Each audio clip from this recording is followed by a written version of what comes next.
So Absolute Green Arrow finally gives us a villain in the Absolute universe that we've been waiting for a very long time. I have cut out the speech bubble, so you don't know who this person is. I do not want to spoil it this early. So what this does is this picks up again with Dinah. You and I know her as Black Canary, historically speaking, in DC Comics. Whole different beast here, but she's trying to track down who Absolute Green Lantern is. And so the way this opens is it says, "I still remember your first fight, the way your blonde hair flew while you kicked ass.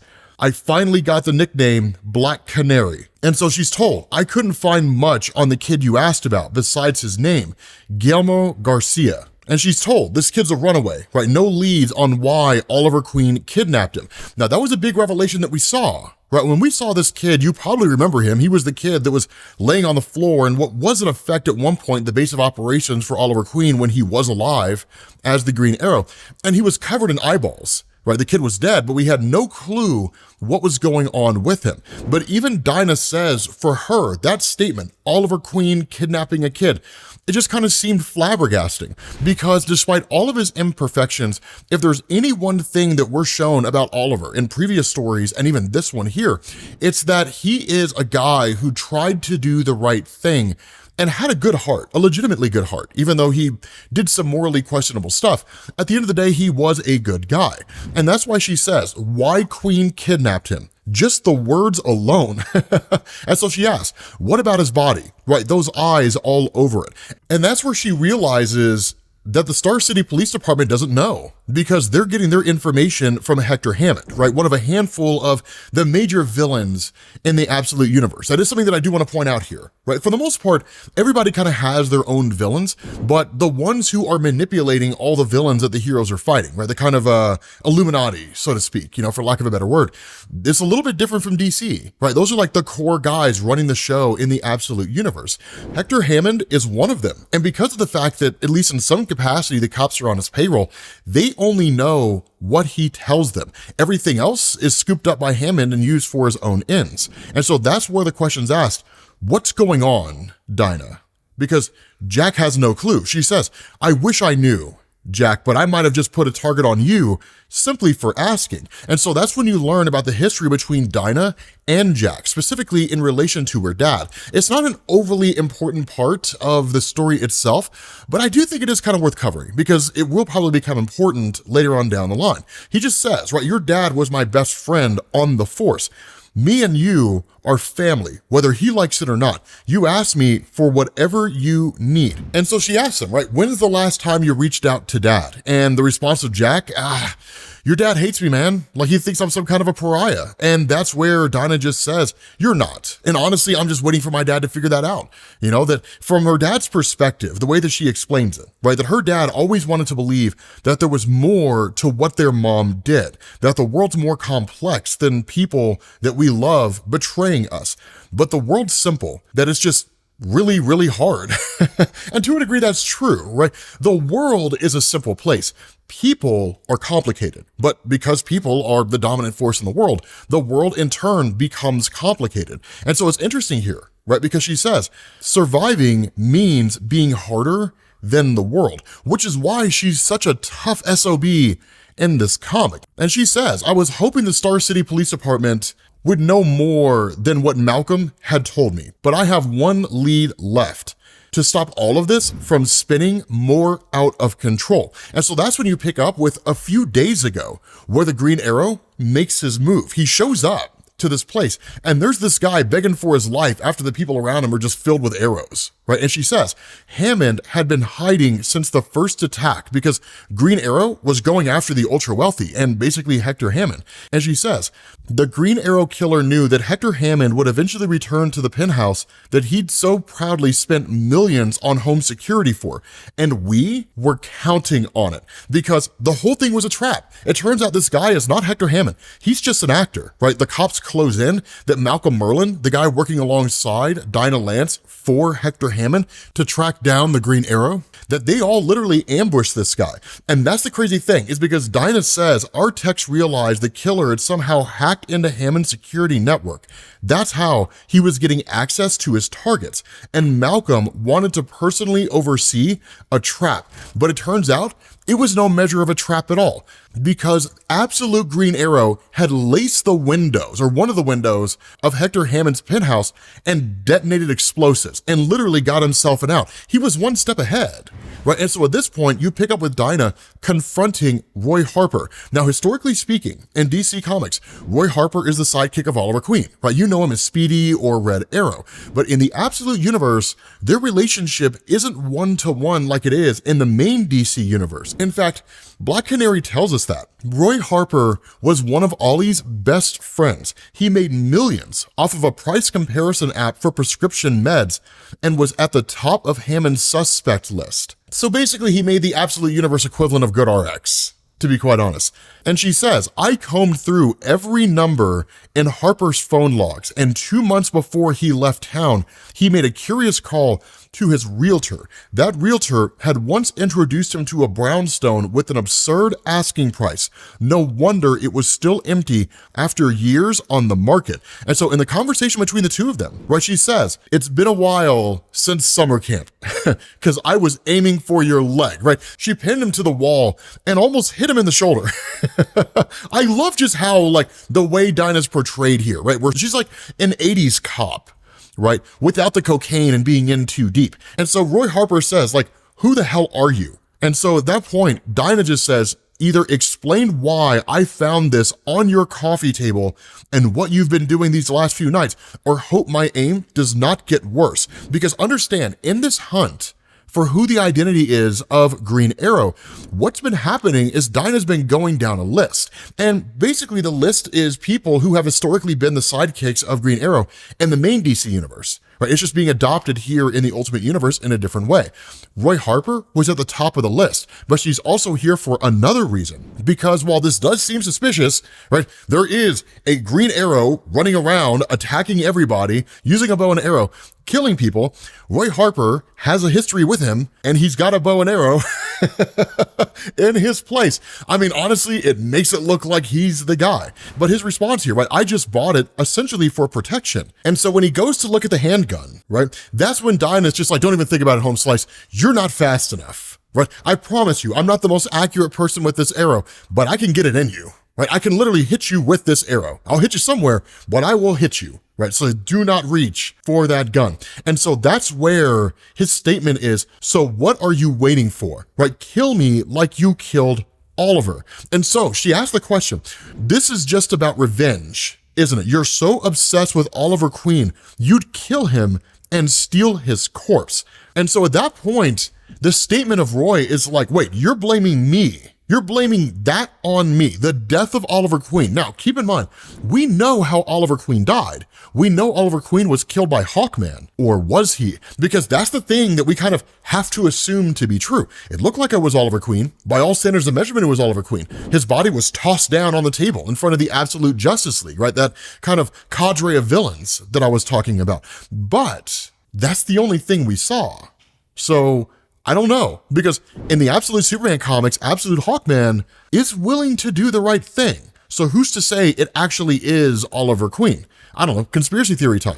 But Roy Harper was caught on camera digging up Oliver's grave. And that's where he says, I did that to prove there's nothing there, because Hector Hammond stole his body, because Oliver is still alive. And that's when Dinah says, at every turn, things keep getting more warped, because we switch back to several days ago when they caught up to Absolute Green Arrow, right? And when he's on a rooftop, this security force basically says there's no place left to turn. And that's where she says, like the trap that we set and his escape, how the most disturbing thing was not the killer's escape, but what we saw during that escape. Malcolm had teams stationed on every neighboring rooftop to block all the Green Arrow's means of escape here. That's the crazy thing, right? They ambush him in Hector Hammond's apartment, absolute Green Arrow. Detonates the explosives outside the window, he makes a break for it, shows up on a rooftop, and there's guards here waiting for him. And that's what they tell him, right? Turn around. Put your hands up. And of course, Green Arrow does exactly what you would expect. He slaughters them all. Well, he doesn't really slaughter them, but he helps them understand their place in the bigger picture. And one of the funny things here is that Dinah Lance says that after that attack, Hector Hammond made sure that all of his military was fully militarized, right? Not the attack here on the rooftop, right? These are just guys after they're militarized and still getting their asses kicked.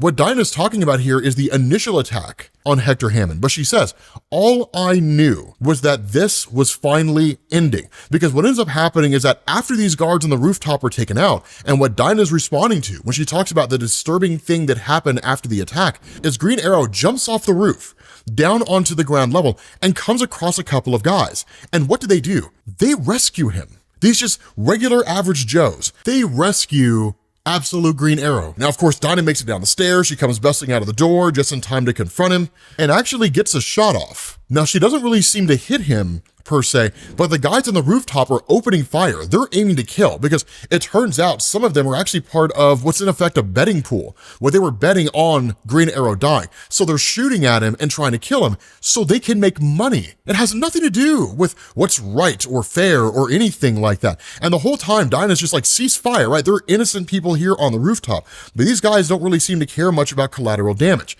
because what she says is we'd discover later that two of our shooters had been betting on prediction markets that the Green Arrow would be killed this week. And that's where the craziness really started. Because when these two guys help him escape, Dinah says we'd asked our good Samaritan later why he'd risked his life to protect a killer. Were they working together? And what does this guy say? It's the thing that blows Dinah away.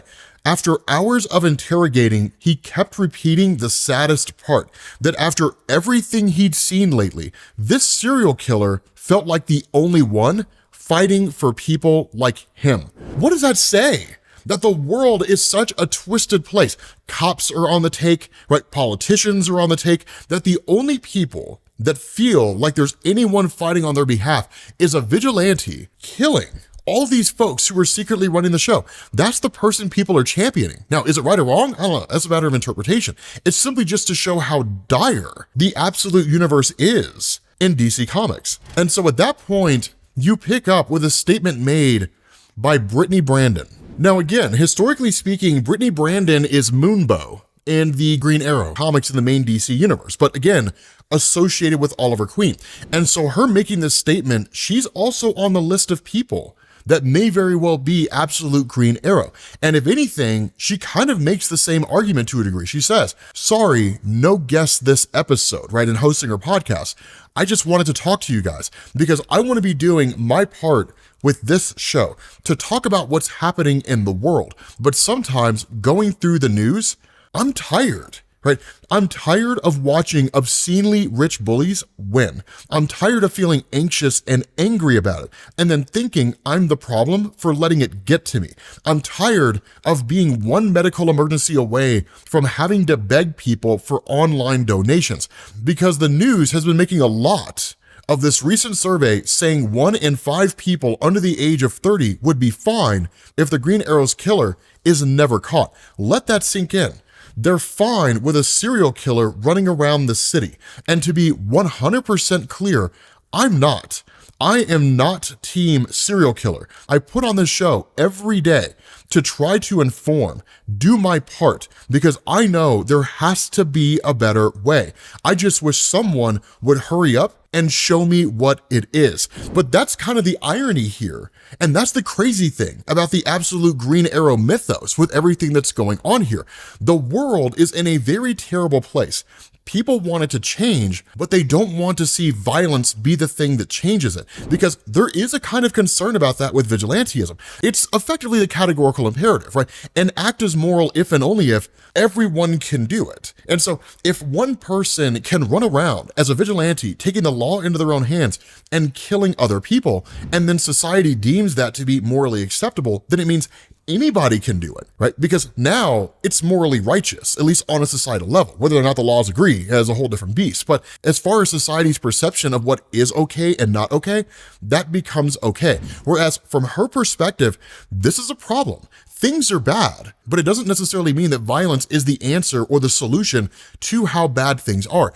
But she doesn't know what the option is. But it's not one of these extreme moral quandaries, right? In the sense that just because you don't know what the right answer is, and even if maybe there's no way you could know what the right answer is, that it doesn't make your answer right or even okay. That if it's not the right answer, it's the wrong answer. It doesn't exist that way. Right?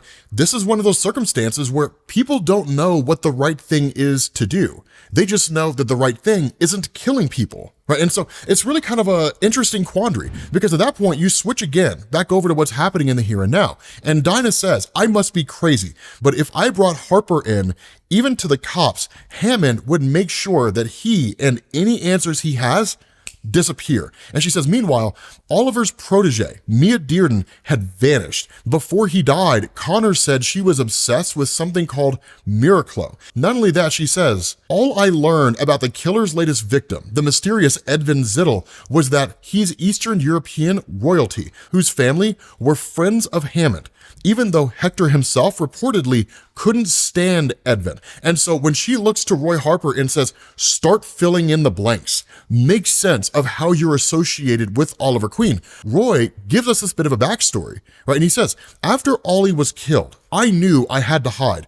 They'd know he called me about going after Jubal. I mean, Ollie's boating accident, obviously that was a cover-up, because it was. I mean, that's what happened, right? Hawkman supposedly brought the corpse of Oliver Queen into the Absolute Justice League and said, Absolute Green Arrow is dead. And in response to that, this whole idea of him being killed in a boating accident, this story was concocted, released to the public, and without the public really knowing what the absolute facts were, they just took it as an absolute truth because there was no information to indicate otherwise. And so Roy just says, right, I've done business with Hammond. I mean, everybody has, right? He's everywhere. And that's where Dinah's just like, oh my God, you sold Oliver Queen out.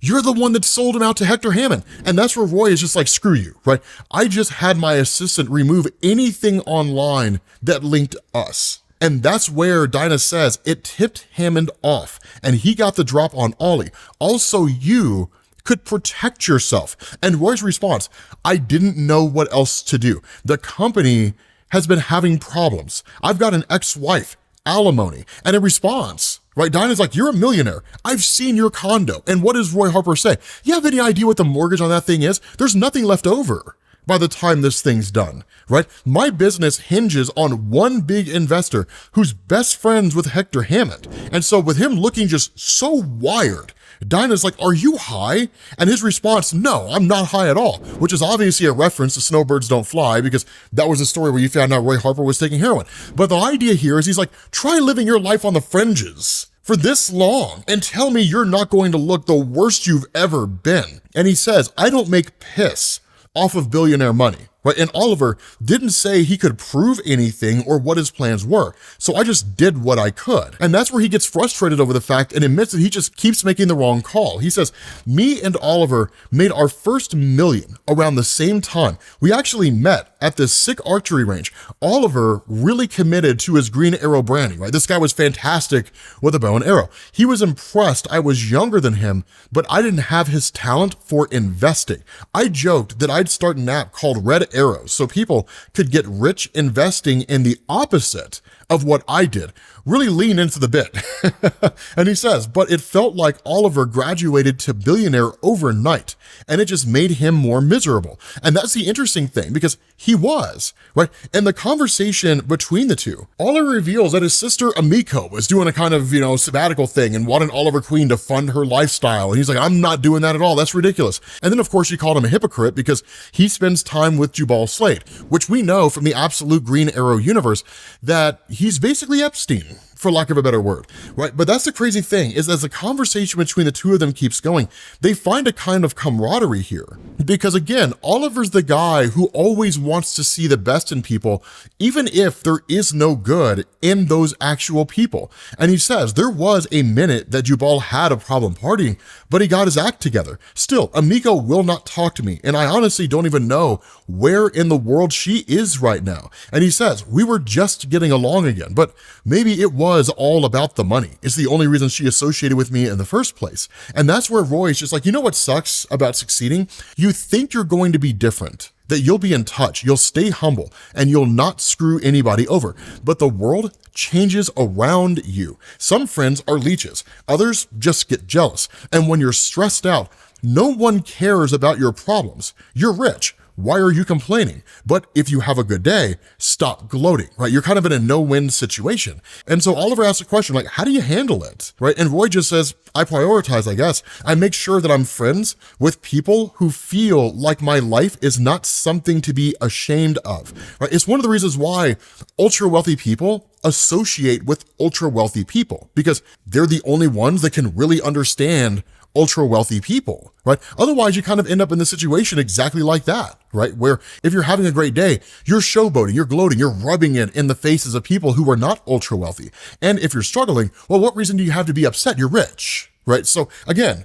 no-win scenarios. And so that's where Roy says, we started hanging out even more after that, but I couldn't keep up with Oliver's billionaire life. So he eventually found a crew on his level who ended up killing him. And he says, but maybe if I was around, he'd never met any of them at all. I don't really know, but now I can't make it right. These past couple of months hiding, I found out what Hammond is up to, and I know how to get to the island. And he says, everyone knew what Jubal was up to. There was always talk that he would fly these younger girls to his private islands, but multiple references to the island started popping up in correspondence after he was introduced to the royal family. Jubal was in charge of getting people to the island. They seemingly left from his airfield. And so that's where Dinah asks, so what's the whole plan here? Right? Find some flight logs, some proof of where the island is. And Roy just says, no, I know where it is. We're standing on it, like right over top of it.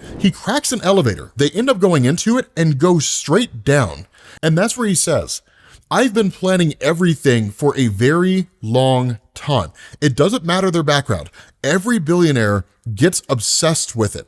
Anti-aging. Longevity science is practically a $30 trillion industry now. That's how Reese Tyler fits in. His great uncle, Rex Tyler, was a chemist working on a super steroid called Miraclo before he mysteriously died.